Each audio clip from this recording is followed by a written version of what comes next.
All right, let's get right into it. For a long time, the whole UFO story was just about, strange lights way up in the sky. But back in 1996, in a city called Varginha in Brazil, whatever it is, it came crashing down to Earth. And this wasn't some clean, distant sighting. Oh no, this was messy. It was biological. We're talking about a crash, a full-on, city-wide manhunt, and a truly tragic death. People call it Brazil's Roswell, and we're about to unpack exactly why. And it really all boils down to this one single quote. This is the raw, gut-level terror from one of the first people to see one of the survivors from this crash.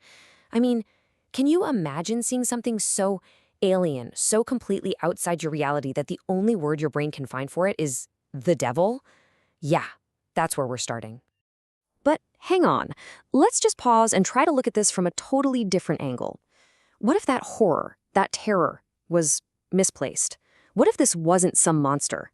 What if it was a survivor, a refugee from a crash, injured and scared? If you look at it that way, as a rescue and retrieval mission, the whole story of Varginha, it changes completely. And that new perspective really begins with the most famous, most iconic moment of this entire thing. It's the afternoon of January 20th, 1996, in a neighborhood called Jardim André.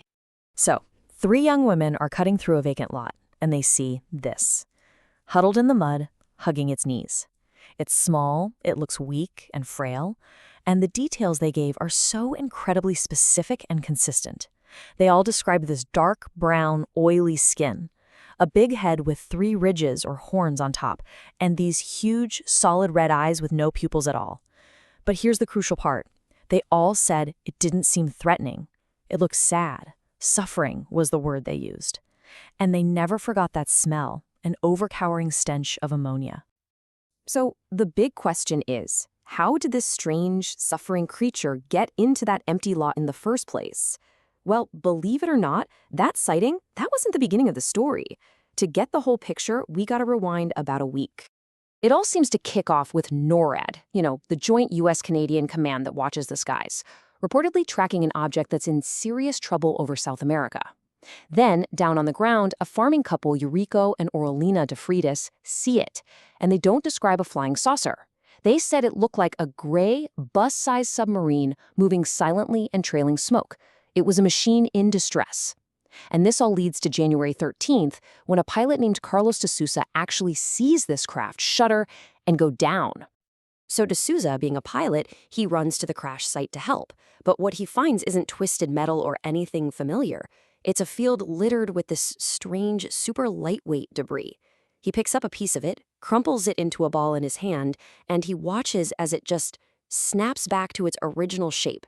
No creases, no damage, nothing. But before he can process any of it, the Brazilian army shows up, they hold him at gunpoint, and they tell him in no uncertain terms to forget everything he just saw. Now that material he found, it's what investigators call memory metal. And this is a huge deal. Why? Because it is the exact same impossible property that was described by witnesses at the Roswell crash in the United States almost 50 years before. A detail that's consistent across different continents and different decades. So that brings us back to January 20th. Now you've got at least one crash and survivors on the loose. The city of Varginha basically becomes a hunting ground as the military kicks off this massive, frantic retrieval operation. And we know of 2 definite captures that happened that day. First, around 8 in the morning, the fire department gets a weird call about a strange animal. They show up, they net a creature, and they immediately hand it over to the army. Then, later that night, in the middle of a huge thunderstorm, a military police officer named Marco Chereze captures a second one. Only this time, he does it with his bare hands. And that one single act, grabbing this entity with his bare hands, would have absolutely devastating consequences. This is the part of the story where things go from being just plain strange to being a genuine tragedy. 23. That's how old Officer Marco Chereze was. He was a young, healthy guy. But within just a few days of making direct physical contact with that creature's oily skin, he got incredibly sick. His immune system just completely shut down. Doctors threw every antibiotic they had at him, but nothing worked. Less than a month later, he was dead. And this quote, this is the conclusion from the pathologist's own report. Dr. Giannini stated that he couldn't identify the bacteria that killed Chereze. His professional conclusion was that it was of alien origin. I mean, just let that sink in. This might be the first documented case of a human dying from direct contact with a non-human being. And the biological chaos just kept spreading. The hospitals where these beings were taken, completely sealed off by armed soldiers. The medical staff were threatened and told to keep their mouths shut. One neurosurgeon later testified that he actually felt a kind of telepathic communication with the creature, not words, just these overwhelming waves of sadness.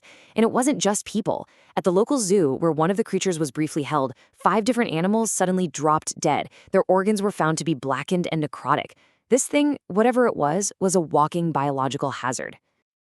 So, you've got a dead police officer, a city in a panic, and dozens of witnesses. How on earth did the Brazilian military explain all of this? Well, their official story is really something else. You almost have to laugh at how absurd it is. On one side, you have this super consistent, incredibly detailed description from all these witnesses. On the other side, you have the military's official conclusion that those 3 terrified young women simply mistook a local homeless man, a man they knew by sight, for a 3-horned, red-eyed alien. And what about all the chaos at the hospital? Oh, they had an excuse for that too. They claimed it was all just a big misunderstanding over a couple with dwarfism who happened to be there for the birth of their child. An explanation that, of course, doesn't even begin to address the armed guards, the ammonia smell, or the testimony from the doctors themselves. So why do people still talk about this decades later? Why is Varginha considered a smoking gun for UFO reality? It's pretty simple, really. The official cover story is just incredibly weak, and the mountain of evidence against it is overwhelmingly strong. And a huge piece of that puzzle is this: the apparent involvement of the United States. Multiple witnesses, including air traffic controllers, reported an unmarked U.S. Air Force C-17, that's a massive transport plane, making a totally unscheduled landing right in the middle of all this.